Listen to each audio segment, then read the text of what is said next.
All right, so we got another club game. Last time it was with a guy named Turo, and this time it's Kari. And we're gonna play some good chess. We're gonna play some exciting chess. That's the plan. So I saw a game recently where someone was playing the Nimzo Indian, and they did an NE2 fairly early, even before bishop to D3. I'm thinking if I should try that line here.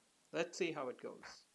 Okay, he already captured there, so maybe now it doesn't make any sense since this pawn doesn't need any active defense as such.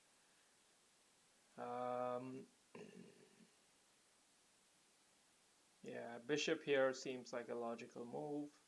I wonder if bishop here has any merit.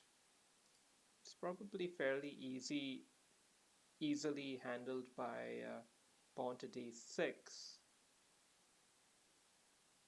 So I'm not sure that it will necessarily help anything in terms of preventing him from castling.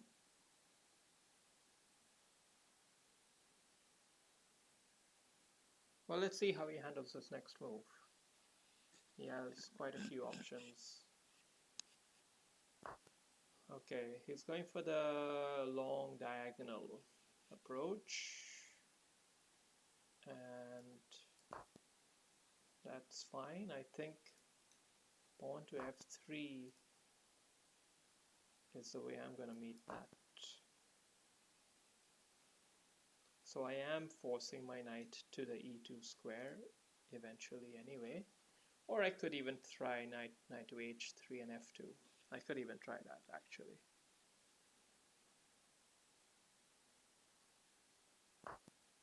Okay, so he's closed this off. This bishop doesn't have a clear home other than maybe now. Now I can move my bishop here with some level of satisfaction.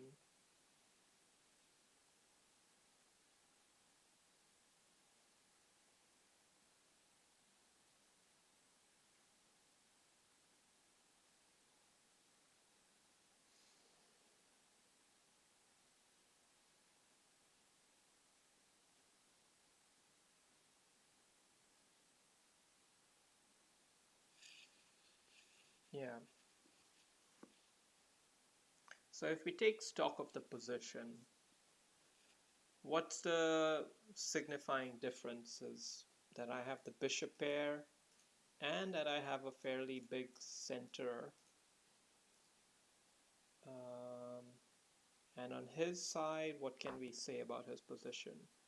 We can say that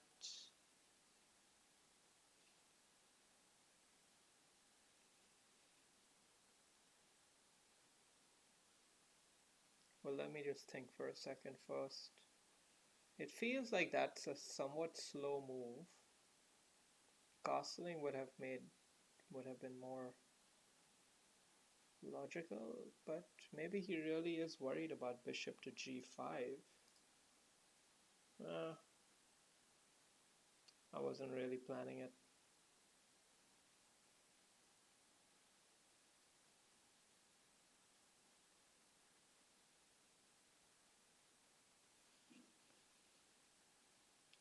Feels like I should consider this move at some stage, and I'm just wondering when. If I play it now, takes, and the knight goes back to d7. It's not quite ripe. Let's get the knight out. I might consider bringing the knight here and potentially even there if he plays e5. So I'll just leave it here for now and see how he responds.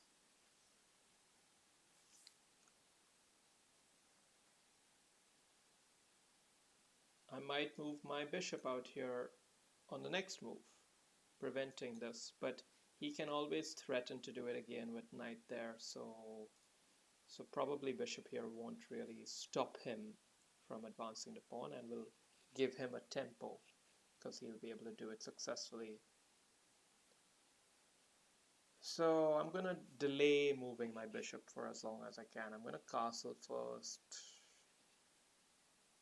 Maybe even try something else, but yeah.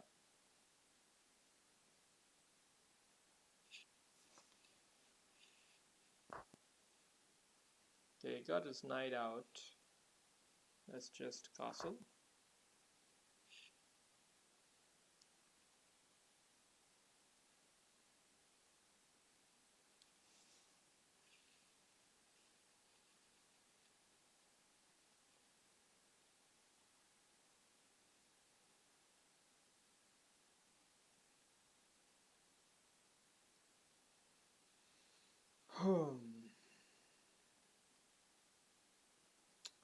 What can I do here? What's the right approach?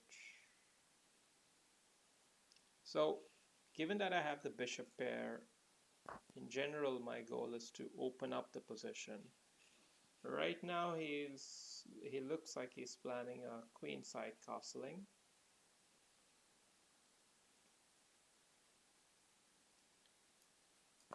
Which I'm neutral about.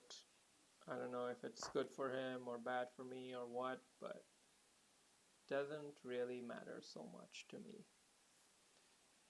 Bishop. Where is the bishop ideally placed? Is it best placed here or there?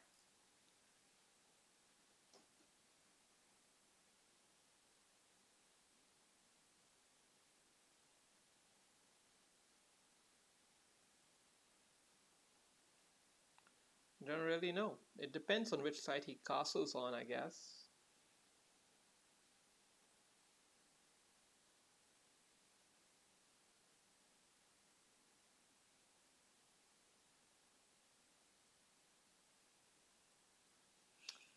Um, hmm.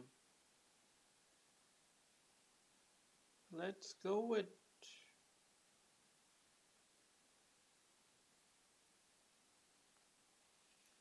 bishop here. I don't know. I'm not clear on it. It's just that I didn't see the bishop doing much from here or from there. But from here I can see some ideas of maybe pushing e5.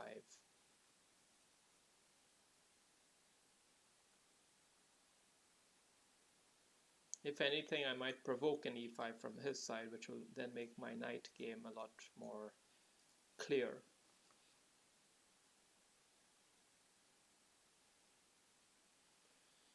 But yeah, it's a fairly even position, I would say, at this point. A somewhat typical Nimzo Indian structure. I'm not an expert on this opening, although I've played it a lot. Yeah, so he castles queenside, as was kind of hinted at by his earlier moves.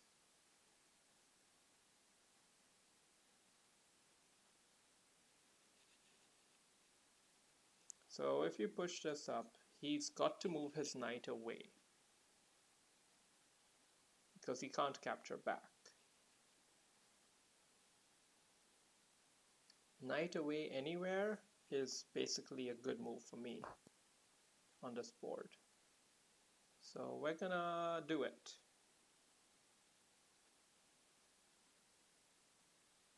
If he moves his knight to h5, it might even get trapped if I play g4. Not sure about it, but it looks like it might be getting trapped or thereabouts. If he moves his knight back, maybe to e8, then I might want to retain the tension here. I don't want him to capture back with the knight. I think that's not as bad for him as I would want it to be. Capturing it with the pawn will make things a lot less secure on his queen side, which I want.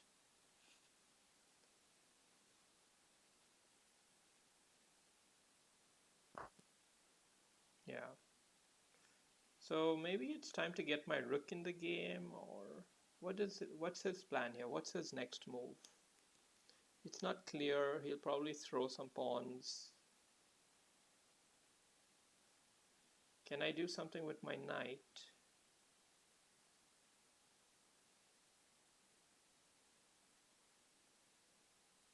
Should I push the bishop there and offer a trade of bishops?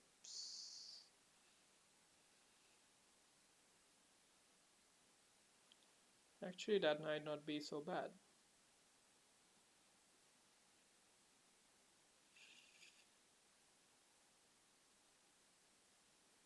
I thought about rook here, but this pawn is fairly secure, both by this pawn as well as that knight, and I don't see anything happening right away. I think right now he's really on the defensive, and I need to do something a little bit more immediate. This is the point I need to hone in on.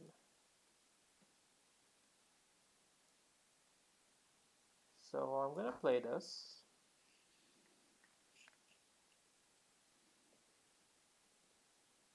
He might play C6,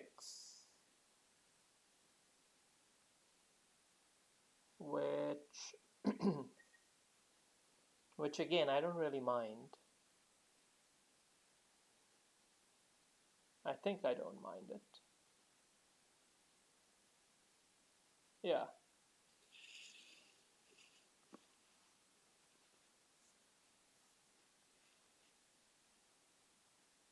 If we trade off these two bishops, he will have a few problems for sure. His queenside light squares will be potentially very exposed, especially if I'm able to get my queen into the action somehow.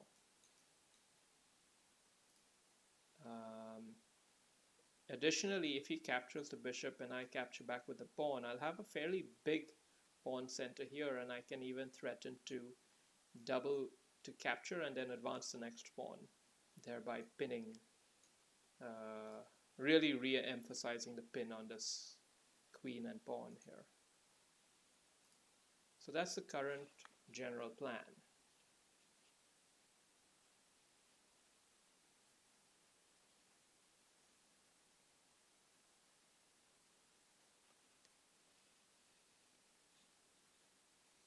How can I get other pieces into the action? I'm not really sure at this point.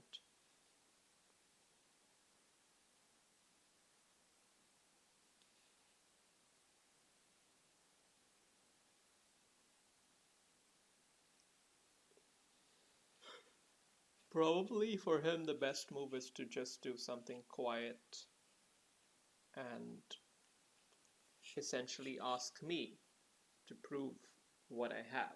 I mean, I have a lot of pressure, but I don't have a striking blow, I think.